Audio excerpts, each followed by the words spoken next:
A guide you to change background color of your Instagram stories. So let's go to Instagram, go to the story, and let's say you need to post a story from your gallery. So you go to gallery and you can tap on any of the pictures, and see, if you zoom in that picture, the background color is automatically a default color which will be suited for that image. So if you no need to have that background, you can go for the three lines there, go for draw, and if you select for any of the color and long press on the photo, this is how the background will change.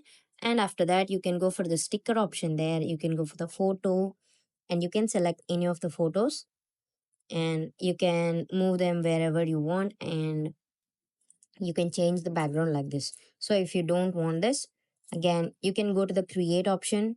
From here you can automatically change the colors, and if you long press on that circle, you can place wherever the color, whatever the color you want. This is how you can change background color of your Instagram stories. Thank you.